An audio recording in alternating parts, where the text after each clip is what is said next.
ತಲನ ಒಂದು 5ರಿಂದ 6 ಜನಕ್ಕೆ ಆಗಷ್ಟು ಇಲ್ಲಿ ನಾನು ಗ್ರೇವಿ ತಯಾರು ಮಾಡಾಕತ್ತೀನಿ. ಅದಕ್ಕೆ ನಾನು ಇಷ್ಟು ನುಣ್ಣಗೆ ಆಗಬೇಕು, ಚಲೋತ್ನಾಗ ನುಸ್ತ ಕಲರ್ ಬರ್ತೈತಿ, ನೋಡೋಕೆ ಚಲೋ ಕಾಣ್ತೈತಿ ಮತ್ತು ಟೇಸ್ಟಿಯಾಗಿರ್ತೈತಿ. ನೋಡ್ಬೋದು. ಹಾಯ್ ಹೆಲೋ ನಮಸ್ಕಾರ ಎಲ್ಲರಿಗೂ. ಹೆಂಗದೀರಿ? ಎಲ್ಲರೂ ಆರಾಮದಿರೇನ? ನೀವೆಲ್ಲರೂ ಆರಾಮದಿರಿ ಅಂತ ಅನ್ಕೊಳಕತ್ತನ್ರಿ. ನಾವು ಆರಾಮದ ನೋಡ್ರಿ. ಬರ್ರಿ ಮತ್ತು ಇವತ್ತಿನ ಒಂದು ರೆಸಿಪಿ ಬ್ಲಾಗ್ನ ಶುರು ಮಾಡೋಣ. ಸೊ ಗೈಸ್, ನಮ್ಮ ಹಿಮಾಂಶು ಈ ಕಡೆ ಹಿಟ್ಟು ಕಲ್ಸಕತ್ತಾನು. ನಮ್ಮ ಜೀವ ಏನು ಹೋದ್ ಚೀರ್ತಾನ್ರಿ. ಇಲ್ಲಿ ನೋಡ್ರಿ ಹೆಂಗೆ ಹೊಡಿತಾನಂತ. ಇದು ಕೆಲಸ, ಬರೋದು ಅವ್ನು ಹೊಡೆಯೋದು, ಬರೋದು ಅವ್ನು ಹೊಡೆಯೋದು. ಬರೀ ಜಗಳ ಗಟ್ಟಾಗೈತೆ, ಬರೀ ಜಗಳನ ತೆಗಿತಾನ. ಭಾಳ ದಿನ ಆಯ್ತು ಗೈಸ್ ಪನ್ನೀರ್ ತೊಗೊಬಂದಿಟ್ಟು, ಅದು ಹಂಗೆ ಫ್ರಿಜ್ನಾಗಿತ್ತು, ಮಾಡಿದ್ದಿಲ್ಲ. ಇವತ್ತು ಪನ್ನೀರ್ ಮಸಾಲ ಮಾಡೋಣ ಅಂದ್ಬಿಟ್ಟು ನಾನು ತೆಗೆದು ಹೊರಗಿಟ್ಟನಿ ಫ್ರಿಜ್ಜಿಂದ. ಭಾಳ ಅಂದ್ರೆ ಭಾಳ ಬರಪಾಗೈತಿ. ಇದನ್ನು ನೀರಾಗ ಹಾಕಿಡ್ಬೇಕು. ಅಷ್ಟೊತ್ತೇ ನಮ್ಮ ಹಿಮಾಂಶನ ಈ ಕಡೆ ಚಪಾತಿ ಹಿಟ್ಟು ಕಲಸಿಡ್ತಾನೆ. ಚಪಾತಿ ನೆನೆದ್ರೊಳಗೆ ನಾನು ಪನ್ನೀರ್ ಮಸಾಲ ಮಾಡೋಣ ಬನ್ನಿ. ಮತ್ತು ಪನ್ನೀರ್ ಮಸಾಲ ಹೆಂಗೆ ಮಾಡೋದು ಅನ್ನೋದನ್ನ ತೋರಿಸ್ಕೊಡ್ತೀನಿ. ಭಾಳ ಅಂದ್ರೆ ಭಾಳ ಸಿಂಪಲ್ಲಾಗಿ ಒಂದು 15 ನಿಮಿಷದಲ್ಲಿ ಪಟ್ ಅಂತ ಮಾಡ್ಕೋಬೋದು. ಬರೀ ಮತ್ತು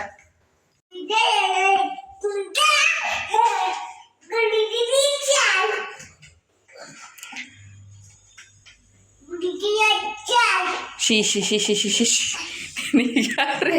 ಏಯ್ ಇಲ್ಲಿ ನೋಡಿಲ್ಲೇ.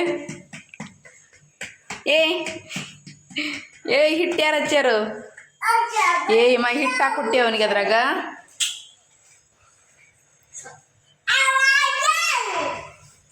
ಇದೇ ಕೆಲಸ ಗೈಸಿ ಅವ್ರದ್ದು. ಸೊ ಗೈಸ್, ನಾನಿಲ್ಲಿ ಪನ್ನೀರ್ ಮಸಾಲನ ಒಂದು 5ರಿಂದ 6 ಜನಕ್ಕೆ ಆಗಷ್ಟು ಇಲ್ಲಿ ನಾನು ಗ್ರೇವಿ ತಯಾರು ಮಾಡಾಕತ್ತೀನಿ. ಅದಕ್ಕೆ ನಾನು ಒಂದು 4 ಟೊಮೆಟೊ ಹಣ್ಣು ತಗೊಂಡೀನಿ. 4 ಟೊಮೆಟೊ ಹಣ್ಣಿಗೆ ನಾನು ಇಲ್ಲೊಂದು 5 ಉಳ್ಳಾಗಡ್ಡಿ ತಗೊಂಡೀನಿ. ಒಂದು ಮೀಡಿಯಮ್ ಸೈಜ್ನಲ್ಲಿ ಉಳ್ಳಾಗಡ್ಡಿನ ಈ ಥರ ಹೆಚ್ಚಿಟ್ಕೊಂಡೀನಿ. ಇಲ್ಲಿ ಒಂದು 10ರಿಂದ 12 ಬೆಳ್ಳುಳ್ಳಿ ಗಡ್ಡಿನ ಈ ಥರ ಹೆಚ್ಚಿಟ್ಕೊಂಡೀನಿ. 1 ಇಂಚಷ್ಟು ಶುಂಠಿ, ಒಂದು 15ರಿಂದ 20 ಒಡಂಬಿ ಬೀಜ ತಗೊಂಡೀನಿ. ನಾನು ಇಲ್ಲಿ ಒಡಂಬಿ ಬೀಜ ಹಾಕಬೇಕಂತ ಏನಿಲ್ಲ, ಇತ್ತು ಅಂದರೆ ಹಾಕಿ, ಇಲ್ಲ ಅಂದರೆ ಸ್ಕಿಪ್ ಮಾಡಿದ್ರೂ ನಡಿತೈತ್ರಿ. ಇಲ್ಲಿ ನಾನು ಒಂದು 10 ಒಣಮೆಣಸಿನ್ಕಾಯಿ ತಗೊಂಡೀನಿ. ಇವಾಗ ಏನು ಮಾಡ್ಬೇಕಪ್ಪ ಅಂದರೆ ಕೊತ್ತಂಬರಿ ಸೊಪ್ಪನ್ನು ಬಿಟ್ಟು ಉಳ್ಕಿದ್ದೆಲ್ಲ ನಾವು ಚೊಲೋತ್ನಾಗ ಫ್ರೈ ಮಾಡ್ಕೋಬೇಕ್ರಿ. ಬರ್ರಿ ಮತ್ತು ಗ್ಯಾಸ್ ಮೇಲೆ ನಾನು ಇಲ್ಲಿ ಕಡಾಯಿ ಇಟ್ಟನಿ. ಇದರಲ್ಲಿ ನಾವು ಚೊಲೋತ್ನಾಗ ಫ್ರೈ ಮಾಡ್ಕೊಳ್ಳೋಣ. ಇಲ್ಲಿ ನಾನು ಕಡಾಯಿ ಇಟ್ಟನಿ. ಗ್ಯಾಸ್ ಚಾಲೂ ಮಾಡೋಣ. ಕಡಾಯಿ ಬಿಸಿ ಆದಮೇಲೆ ನಾವು ಇದಕ್ಕೆ ಒಂದು ಸ್ವಲ್ಪ ಎಣ್ಣೆ ಹಾಕೋಣ. ಎಣ್ಣೆ ಹಾಕಿ ಎಣ್ಣೆ ಬಿಸಿ ಆಗಲಿ. ಎಣ್ಣೆ ಬಿಸಿ ಆದಮೇಲೆ ನಾವು ಈರುಳ್ಳಿನ ಮೊದಲು ಫ್ರೈ ಮಾಡ್ಕೋಬೇಕು. ಎಣ್ಣೆ ಕಾದತ್ರಿ. ಇವಾಗ ನಾವೇನು ಮಾಡ್ತೀನೋ ಅಂದ್ರೆ ಮೊದಲು ಈರುಳ್ಳಿ ಏನು ಹೀಗೆ ಹೆಚ್ಚಿಟ್ಕೊಂಡವಲ್ಲ ಇದನ್ನು ಹಾಕಿ ಚೊಲೋತ್ನಾಗ ಫ್ರೈ ಮಾಡ್ಕೋಬೇಕು.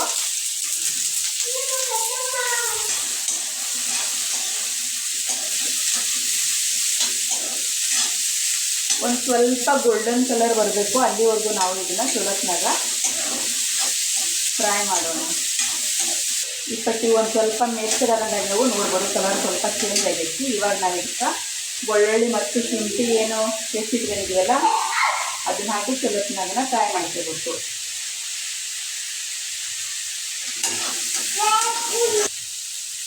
ನಾ ಇದಕ್ಕೆ ಟೊಮೆಟೊ ಹಣ್ಣು ಹಾಕ್ಕೊಂತೀನಿ.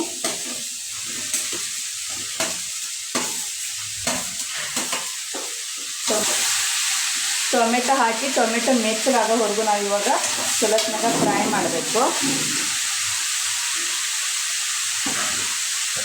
ಟೊಮೆಟೊ ಲಘುನ ಫ್ರೈ ಆಗಬೇಕು ಅಂದರೆ ನಾವು ಇದಕ್ಕೆ ಒಂದು ಸ್ವಲ್ಪ ಉಪ್ಪು ಹಾಕಬೇಕು. ಉಪ್ಪು ಹಾಕಿದ ಕೂಡಲೇ ಟೊಮೆಟೊ ಬೇಗ ಮೆತ್ತಬೇಕು. ಅದಕ್ಕೋಸ್ಕರ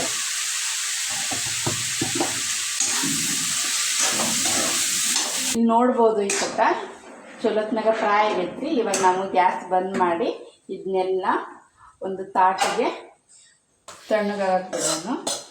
ಆರಬೇಕು. ಆರಿದ್ಮೇಲೆ ನಾವು ಇದು ರುಬ್ಕೋಬೇಕು. ಅದಕ್ಕೋಸ್ಕರ ಇದನ್ನು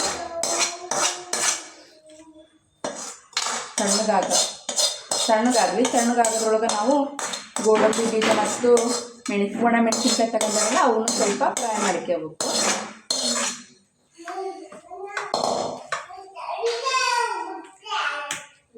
ಇದು ಬಿಸಿ ಇದೆ. ಇದು ಇವಾಗ ತಣ್ಣಗಾಗ್ಬಿಡೋಣ. ನಾವು ಇದಕ್ಕೆ ಒಂದು ಸ್ವಲ್ಪ ಎಣ್ಣೆ ಹಾಕೋಣ. ಒಂದು ಸ್ವಲ್ಪ ಎಣ್ಣೆ ಹಾಕಿ ಗೋಡಂಬಿ ಬೀಜ ಮತ್ತು ಒಣಮೆಣಸಿನ್ಕಾಯಿ ತಗೊಂಡಿದ್ದೀವಲ್ಲ ಅವನ್ನೆಲ್ಲ ಸ್ವಲ್ಪ ಫ್ರೈ ಮಾಡ್ಕೋಬೇಕು. ಗೋಡಂಬಿ ಬೀಜ ಒಂದು ಸ್ವಲ್ಪ ಕೆಂಪು ಅಲ್ಲಿವರೆಗೂ ಫ್ರೈ ಮಾಡಬೇಕು. ಗೋಡಂಬಿ ಬೀಜನೂ ಕೆಂಪಗಾಗೈತೆ ರೀ, ಇಲ್ಲಿ ನೋಡ್ಬೋದು. ಇವಾಗ ಇದನ್ನು ಇದೇ ತಾಟಿಗಿನ ತೆಗೆದು ಬಿಡೋಣ. ಈ ಪಟ್ಟ ನಾವು ಒಣಮೆಣಸಿನ್ಕಾಯಿ ಇದನ್ನು ಒಂದು ಸ್ವಲ್ಪ ಜಾಸ್ತಿ ಇಲ್ಲ, ಒಂದು ಸ್ವಲ್ಪ ಬಿಸಿ ಮಾಡ್ಕೋಬೇಕು. ನಾನು ಇದಕ್ಕೆ ಎಣ್ಣೆ ಎಲ್ಲ ಹಾಕಲ್ಲ, ಹಂಗೆ ಬಿಸಿ ಮಾಡ್ಕೊತೀನಿ.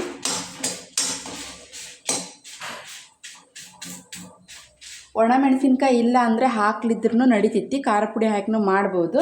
ನಾನು ಒಣಮೆಣಸಿನ್ಕಾಯಿ ಯಾಕೆ ಹಾಕ್ತಾಯಿದ್ದೀನಪ್ಪ ಅಂದರೆ ಒಣಮೆಣಸಿನ್ಕಾಯಿ ಹಾಕೋದ್ರಿಂದ ಕಲರ್ ಸ್ವಲ್ಪ ಚೆನ್ನಾಗಿ ಬರುತ್ತೆ. ಅದಕ್ಕೋಸ್ಕರ ನಾನಿಲ್ಲಿ ಒಣಮೆಣಸಿನ್ಕಾಯಿ ಹಾಕ್ತಾಯಿದ್ದೇನೆ. ಒಣಮೆಣಸಿನ್ಕಾಯಿನೂ ಹುರ್ಕೊಂಡಾಯಿತು, ತಣ್ಣಗಾಗೈತಿ. ಇಪ್ಪಟ್ಟು ನಾವು ಇದನ್ನು ಚಲೋತ್ನಾಗ ರುಬ್ಕೋಬೇಕು ಗೈಸ್. ನಾನು ತಣ್ಣಗಾಗಿದೆ, ಇವಾಗ ನಾನು ಇದನ್ನು ನುಣ್ಣಗೆ ರುಬ್ಕೋಬೇಕು. ಚಲೋತ್ನಾಗ ನುಣ್ಣಗೆ ರುಬ್ಕೆ ಬಿಡ್ತಾನೆ ಗೈಸ್. ಏನು ಸೊ ಗೈಸ್ ನೋಡ್ಬೋದು, ಇಷ್ಟು ನುಣ್ಣಗೆ ಆಗ್ಬೇಕು. ಚಲೋತ್ನಾಗ ನುಣ್ಣಗಾಗೈತಿ, ನೈಸ್ ಆಗೈತಿ. ಇವಾಗ ನಾನು ಎಲ್ಲ ತೆಗಿತೀನಿ ಗೈಸ್. ತೆಗೆದು ಡೈರೆಕ್ಟ್ ಒಗ್ಗರಣೆ ಹಾಕೊಂಬಕ್ಕಾರ ನಿಮ್ಗೆ ಸಿಗ್ತಾನೆ. ಪೇಸ್ಟ್ ಎಲ್ಲ ರೆಡಿ ಆಗೈತಿ, ನೋಡ್ಬೋದು. ಈ ಥರ ನುಣ್ಣಗೆ ಪೇಸ್ಟ್ ಮಾಡ್ಕೋಬೇಕು. ಇಪ್ಪಟ್ಟು ನಾವು ಇಲ್ಲಿ ನಾನು ಕಡಾಯಿ ಬಿಸಿ ಮಾಡೋಕ್ಕಿಟ್ಟನಿ. ಕಡಾಯಿ ಬಿಸಿ ಆಗಲಿ. 1 ಚಮಚದಷ್ಟು ಎಣ್ಣೆ ಹಾಕ್ಕೊಂಡ್ರಿ ನಾನು. ಎಣ್ಣೆ ಕಾದ್ಮೇಲೆ ನಾವು ಇದಕ್ಕೆ 1 ಟೀ ಸ್ಪೂನಷ್ಟು ನಾವು ಇದಕ್ಕೆ ಸಾಸಿವೆ ಹಾಕ್ಕೋಬೇಕು. ಸಾಸಿವೆ ಚಟ್ ಚಟ್ ಸೌಂಡ್ ಬರಬೇಕು.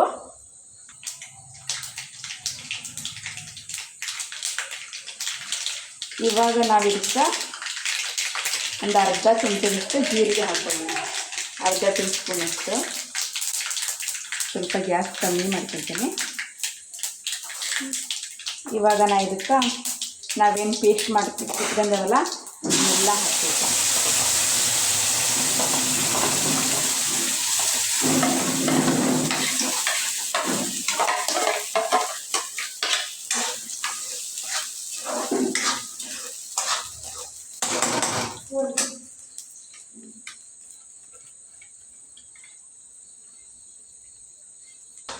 ಇದನ್ನು ಇಪ್ಪಟ್ಟ ನಾವು ಒಂದು 2 ರಿಂದ 3 ನಿಮಿಷ ಚಲೋತ್ನಾಗ ಫ್ರೈ ಮಾಡ್ಕೋಬೇಕು. 2 ನಿಮಿಷದವರೆಗೂ ನಾನು ಇದನ್ನ ಫ್ರೈ ಮಾಡ್ಕೊಂಡೆ. ಇಪ್ಪಟ್ಟು ನಾನು ಎಲ್ಲ ಗರಂ ಮಸಾಲ ಹಾಕ್ಕೊಂತೀನಿ. ಇಲ್ಲಿ 1 ಟೀ ಸ್ಪೂನಷ್ಟು ನಾನು ಇಲ್ಲಿ ಧನೆ ಪೌಡರ್, 1 ಟೀ ಸ್ಪೂನಷ್ಟು ನಾನು ಇಲ್ಲಿ ಪನ್ನೀರ್ ಮಸಾಲ ಹಾಕ್ತಾಯಿದ್ದೀನಿ. ಇಷ್ಟು ಅಂದರೆ ಹಾಕ್ರಿ, ಇಲ್ಲ ಅಂದರೆ ಪನ್ನೀರ್ ಮಸಾಲ ಹಾಕ್ಲಿದ್ರೂ ಚೆನ್ನಾಗೇ ಆಗುತ್ತೆ. ಇಲ್ಲಿ ಒಂದು ಅರ್ಧ ಟೀ ಸ್ಪೂನಷ್ಟು ನಾನು ಇಲ್ಲಿ ಗರಂ ಮಸಾಲ ಹಾಕ್ತಾಯಿದ್ದೀನಿ. ನೀವು ಒಂದು ಅರ್ಧ ಟೀ ಸ್ಪೂನಷ್ಟು ನಾನು ಇಲ್ಲಿ ಅರಿಶಿಣದ ಪುಡಿ ಹಾಕಿ ಚಲೋತ್ನಾಗ ಮಿಕ್ಸ್ ಮಾಡ್ಕೋಬೇಕು. ಇಪ್ಪಟ್ಟು ನಾವು ಇದಕ್ಕೆ ಸ್ವಲ್ಪ ನೀರು ಹಾಕೋಣ. ಭಾಳ ಗಟ್ಟಿ ಐತಲ್ಲ, ಇದಕ್ಕೆ ನೀರು ಹಾಕಿ ನಮಗೆ ಎಷ್ಟು ತೆಳ್ಳಗೆ ಗ್ರೇವಿ ಬೇಕೋ ಆ ಥರ ಮಾಡ್ಕೋಬೇಕು. ನಾನು ಆಗಲೇ ಮಸಾಲೆಲ್ಲ ರುಬ್ಬಿಟ್ಕೊಂಡಿದ್ರಲ್ಲ ಅದ್ರದ್ದು ನೀರಿತ್ತು, ಅದನ್ನು ಹಾಕಿ ಚಲೋತ್ನಾಗ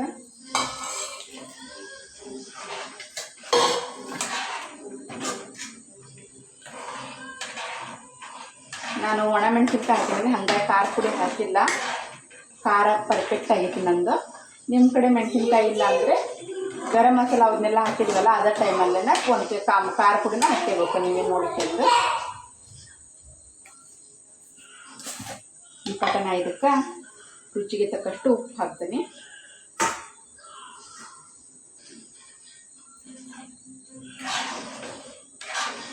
ಇವಾಗ ನಾನು ಇದನ್ನು ಒಂದು ಕುದಿ ಬರೋವರೆಗೂ ಚಲೋತ್ನಾಗ ಕುದಿಸ್ಕೊಂತೀನಿ. ಅದಾದಮೇಲೆ ಪನ್ನೀರ್ ಹಾಕ್ತೀನಿ. ನೀವೇನಾದರೂ ಆಲೂಗಡ್ಡೆನ ಹಾಕಬೇಕು ಅಂತ ಅನಿಸಿದರೆ ಇವಾಗಲೇ ಹಾಕ್ಕೋಬೇಕು, ಯಾಕಂದ್ರೆ ಪನ್ನೀರ್ ಲಘುನ ಬೆಂದು ಬಿಡ್ತೈತಿ. ಆದರೆ ಆಲೂಗಡ್ಡೆ ಬೇಕು, ಸ್ವಲ್ಪ ಟೈಮ್ ಹಿಡಿತೈತಿ. ಹಾಗಾಗಿ ನಾವು ಪನ್ನೀರ್ ಆಗಲಿ ಮಟರ್ ಆಗಲಿ ಏನೋ ಒಂದು ಹಾಕ್ಬೇಕಂದ್ರೆ ಇವಾಗ ಹಾಕಿ ಚಲೋತ್ನಾಗ ಬೇಯಿಸ್ಕೋಬೇಕು. ಎಲ್ಲ ಬೆಂದ ಆದಮೇಲೆ ನಾವು ಪನ್ನೀರ್ ಹಾಕಿ ಒಂದು 5 ನಿಮಿಷ, ಜಾಸ್ತಿನಲ್ಲ, ಒಂದು 5 ನಿಮಿಷ ಸ್ಲೋ ಗ್ಯಾಸ್ನಲ್ಲಿ ಬೇಯಿಸ್ಕೊಬಿಟ್ರೆ ಪನ್ನೀರ್ ಮಸಾಲ ರೆಡಿ ಆಗತ್ತಿದೆ. ಇವಾಗ ನಾನು ಆಲೂಗಡ್ಡೆ ಎಲ್ಲ ಏನು ಹಾಕಲ್ಲ, ಪನ್ನೀರ್ ಅಷ್ಟೇ ಹಾಕೋದು. ಹಾಗಾಗಿ ನಾನು ಅದನ್ನು ಒಂದು ಕುದಿ ಬರೋವರೆಗೂ ಕುದಿಸ್ಕೊಂತೀನಿ. ಕುದಿ ಬಂದತ್ತಿ ನೋಡ್ಬೋದು. ಇವಾಗ ನಾವು ಇದಕ್ಕೆ ಒಂದು 200 ಗ್ರಾಮಷ್ಟು ನಾನು ಇಲ್ಲಿ ಪನ್ನೀರ್ ತಗೊಂಡೇನೆ. ಪನ್ನೀರ್ ಹಾಕಿ ಭಾಳ ಹೊತ್ತು ನಾವು ಇದನ್ನು ಬೇಯಿಸಬಾರ್ದು. ಒಂದು 2-3 ನಿಮಿಷ, ಇಲ್ಲ ಹಬ್ಬ ಅಂದ್ರೆ ಒಂದು 5 ನಿಮಿಷ ಅಷ್ಟೇ, ಜಾಸ್ತಿ ಬೇಯಿಸಕ್ಕೆ ಹೋಗ್ಬಾರ್ದು. ಯಾಕಂದ್ರೆ ಪನ್ನೀರ್ ಲಘುನ ಬೆಂದು ಬಿಡ್ತೈತಿ. ಅದಕ್ಕೋಸ್ಕರ ಪನ್ನೀರು ಎಣ್ಣೆ ಕರಿದು ಆಮ್ಯಾಲ ಕಡೆನ ಹಾಕ್ಬೇಕಂತ ಏನೂ ಇಲ್ಲ. ಈ ಥರ ಡೈರೆಕ್ಟ್ ಹಾಕಿದ್ರೂ ಚಲೋ ಆಕೈತಿ. ನಾನು ಯಾವಾಗಲೂ ಎಣ್ಣೆಗೆ ಫ್ರೈ ಮಾಡಿ ಯಾವತ್ತೂ ಹಾಕಲ್ಲ, ಇದೇ ಥರನ ಹಾಕಿ ಮಾಡೋದು. ಇನ್ನದು ಪನ್ನೀರ್ ಬಿರಿಯಾನಿ ಅದನ್ನೆಲ್ಲ ಮಾಡಬೇಕಾದ್ರೆ ಮಾತ್ರ ಎಣ್ಣೆ ಕರಿದ್ಬಿಟ್ಟು ಬಿರಿಯಾನಿ ಅದನ್ನೆಲ್ಲ ಮಾಡೋದು. ಪನ್ನೀರು ನಿಮಗೆ ಜಾಸ್ತಿ ಇಷ್ಟ ಆಕತಿ ಅಂದರೆ ನೀವು ಇನ್ನೂ ಜಾಸ್ತಿ ಹಾಕ್ಕೋಬೋದು. ನಮ್ಮ ಮನೆಯಲ್ಲಿ ಇಷ್ಟ ಅವೈಲೇಬಲ್ ಇತ್ತು, ಹಾಗಾಗಿ ನಾನು ಇಷ್ಟ ಹಾಕಿ ಮಾಡಕತ್ತಂದ್ರೆ ಇದನ್ನ ಜಾಸ್ತಿ ಕೈ ಆಡಬಾರ್ದು, ಇಲ್ಲಾಂದ್ರೆ ಪನ್ನೀರ್ ಒಡೆದು ಬಿಡ್ತೇವ್ರಿ. ಇವಾಗ ನಾನು ಗ್ಯಾಸ್ ಭಾಳ ಅಂದ್ರೆ ಭಾಳ ಕಮ್ಮಿ ಇಟ್ಕೊಂತೀನಿ. ಇಟ್ಕೊಂಡು ಒಂದು 2-3 ನಿಮಿಷ ಅಷ್ಟಾಗಿ ಬೇಯಿಸ್ತೀನಿ. ನೀವು ಜಾಸ್ತಿ ಬೇಯಬೇಕು ಅಂದರೆ ನೀವು ಒಂದು 5 ನಿಮಿಷದವರೆಗೂ ಬೇಯಿಸ್ಕೋಬೋದು. ಒಂದು 2-3 ನಿಮಿಷದಲ್ಲಿ ಅವು ಚಲೋತ್ನಾಗ ಬೆಂದು ಬಿಡ್ತೇವ್ರಿ. ಯಾಕಂದ್ರೆ ನಾನು ಗ್ರೇವಿ ಆಲ್ರೆಡಿ ಬೇಯಿಸ್ಕೇ ಬಿಟ್ಟನಲ್ಲ, ಹಾಗಾಗಿ ನಾನು ಜಾಸ್ತಿ ಬೇಯಿಸೋದಿಲ್ಲ. ಇವಾಗ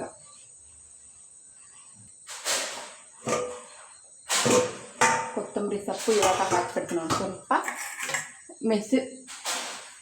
ಕಸೂರಿ ಮೇಥಿ ಇತ್ತು ಅಂದರೆ ಖಂಡಿತ ಹಾಕಿರಿ. ಯಾಕಂದ್ರೆ ಕಸೂರಿ ಮೇಥಿ ಹಾಕೋದ್ರಿಂದ ಟೇಸ್ಟ್ ಅಂದರೆ ಸಖತ್ತಾಗಿ ಬರ್ತದೆ ರೀ. ಅದಕ್ಕೋಸ್ಕರ ನನ್ನ ಹತ್ರ ಕಸೂರಿ ಮೇಥಿನೂ ಇಲ್ಲ. ನಮ್ಮ ಮನೇಲಿ ಏನಾಯಿತು ಅದನ್ನೆಲ್ಲ ಹಾಕಿ ಮಾಡ್ತಾಯಿದ್ದೀನಿ.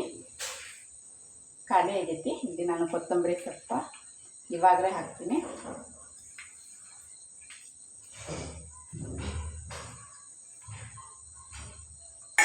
ಆಯ್ತು ಗೈಸ್, 1-2 ನಿಮಿಷ ಸ್ಲೋ ಗ್ಯಾಸ್ನಲ್ಲಿ ಬೇಯಿಸ್ಕೆ ಬಿಟ್ರೆ ನಮ್ಮ ಪನ್ನೀರ್ ಮಸಾಲ ಗ್ರೇವಿ ರೆಡಿಯಾಗಿರುತ್ತೆ. ನಾವು ಪಟ ಅಂತ ಚಪಾತಿನ ಮಾಡ್ಕೊಬಿಡೋಣ. ಚಪಾತಿ ಆಯಿತು ಅಂದ್ರೆ ಒಬ್ಬೊಬ್ಬರಿಗೆ ಊಟಕ್ಕೂ ಕೊಡ್ಬೋದು.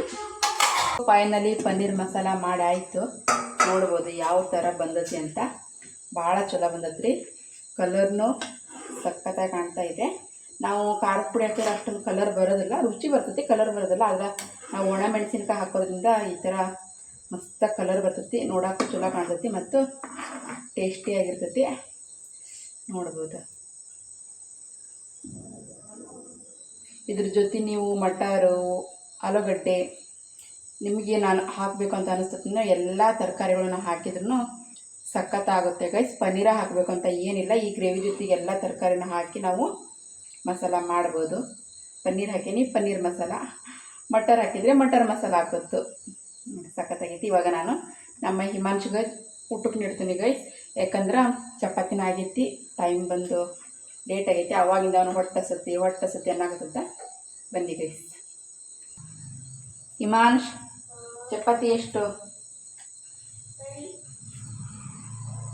ಓದ್ತೇನಾಗತ್ತಾನ ಗೈಸ್? ಬರಲಿ. ನಮ್ಮ ಹಿಮಾಂಶಿಗೂ ಜೀವು ಪನ್ನೀರ್ ಅಂದ್ರೆ ಭಾಳ ಇಷ್ಟ ಗೈಸ್.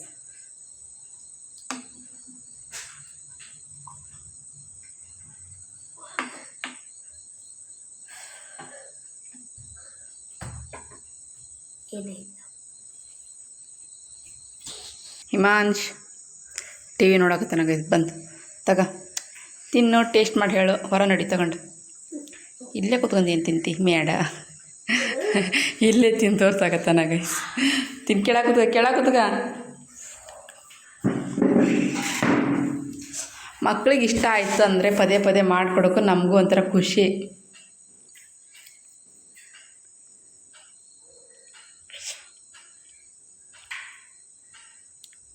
ಬಿಸಿ ಐತಿಲ್ಲ.